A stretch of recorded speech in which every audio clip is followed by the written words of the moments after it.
Oh, there's so many yummy vegetarian options out there. You could try like lentil soup, veggie burgers, tofu stir fry. The possibilities are endless. So, what happens when pure logic meets pure luxury?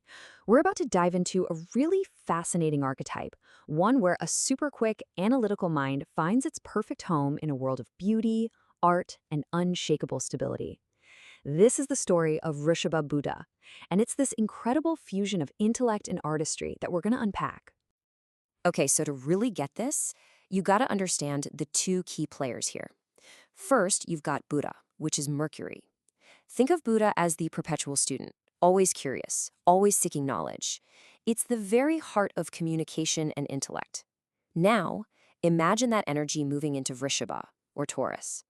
This is the home turf of Śukra, or Venus, who's like the ultimate guru of art, beauty, and all things worldly and wise. So what do you get? It's not just a thinker, it's a connoisseur of thought itself. All right, let's start with the mind. We're going to look at the intellectual foundations here. How does this unique combination actually shape the way someone thinks and how they approach knowledge? The very first thing you notice, and it's really striking, is this natural, deep expertise. And we're not talking about being good at just one thing. No, this is an expertise that can stretch across a whole range of subjects and even art forms. It really shows you a mind that's just built for mastery. So why does this happen? Well, the reason is actually pretty beautiful. You have Budha, right? The eternal student, always hungry for knowledge. And this student is now placed in the sign of Śukra, the grand master of arts and worldly sciences. It's literally the student finding themselves in the house of the master. Can you imagine a better place to learn? This setup just naturally creates this deep, well-rounded expertise. You know, the classical texts have these perfect words for it. The first one is daksha. It means expert or adept, but it's more than that. It points to a really deep, practical, hands-on skill. Then you have this other phrase, viññāta veda Śāstrartha. That's a mouthful, I know, but it basically means someone who has mastered the highest forms of knowledge, like the Vedas and the Śāstras. So it's not one or the other. It's this amazing blend of practical skill and profound wisdom. Okay, so along with this incredible intellect, there's a second quality that acts as an anchor, a really deep steadiness of mind and character. This isn't some kind of scattered genius, you know? It's a mind that is focused, stable, and totally resolute. And here's where that stability comes from. Vṛṣabha is what's called a sthira rashi, or a fixed sign. Now, think about Buddha's nature. It's quick, adaptable, always moving. So this earthy, stable quality of Vṛṣabha acts like a perfect anchor for it. It takes that fast-moving intellect and grounds it, creating this amazing balance between being mentally flexible and having this unshakable resolve.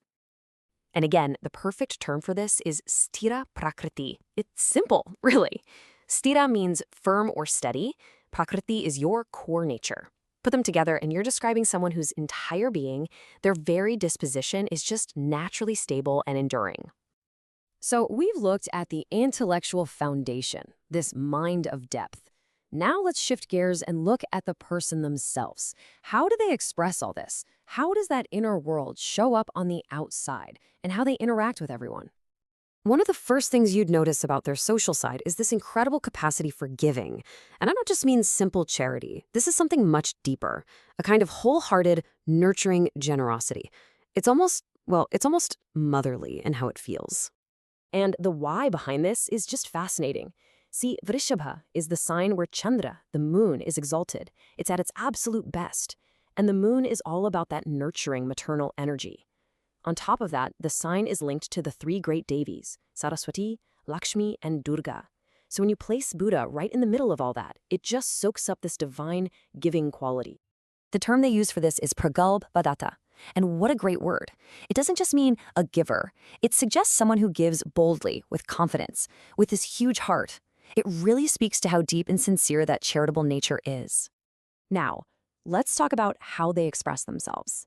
A huge part of their persona is the actual quality of their voice.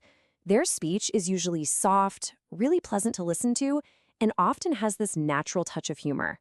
They might even have a real love for singing. And check out the beautiful mix of energies that creates this. You start with Budha, which is the planet of speech itself. Then you add the influence of the sign's ruler, Śukra, who brings in all that beauty and culture. And to top it off, you have the gentle touch of the exalted Chandra, the moon. The result of this perfect recipe? A voice that isn't just articulate, it's genuinely pleasant and full of grace. The source texts really paint a picture here. You get Gritavakyascha, which literally means sweet speech. Easy enough. But then there's Gandharva Hasya Silo. This describes someone who just loves singing, joy, and humor. It paints a picture of someone who is an absolutely delightful and engaging person to talk to.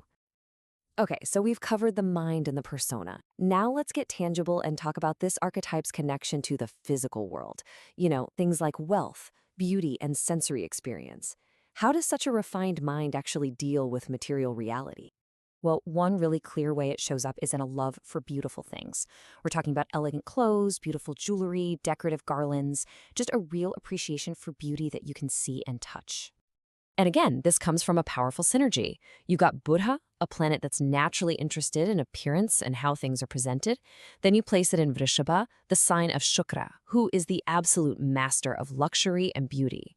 When you put those two together, that interest in aesthetics gets turned way up, and you end up with a really highly developed sense of what is beautiful. Now, you might be thinking, how do they support this love for fine things? Well, that brings us to another key trait: the ability to earn wealth and to earn it sincerely.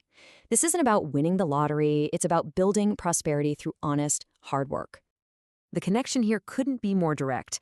Budha is the Karaka. Think of it as the planet in charge of currency and cash.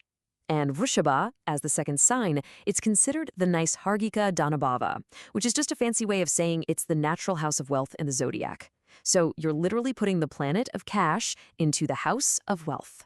It's a powerful setup for creating financial success through your own hard work. So we've looked at the mind, the personality, and the relationship with the material world. Now it's time to bring it all together. Let's see how all these pieces form a single balanced picture, a synthesis of the scholar and the artist. Really, if you take away just one thing, it should be this: the absolute heart of this archetype is balance. It's the perfect harmony between the quick, adaptable, curious mind of Budha and the steady, firm, grounded nature of Vṛṣabha. What you get is a mind that's both nimble and anchored, innovative but also reliable. That is an incredibly powerful foundation to have. And this is where you can see how it all fits together like a beautiful puzzle.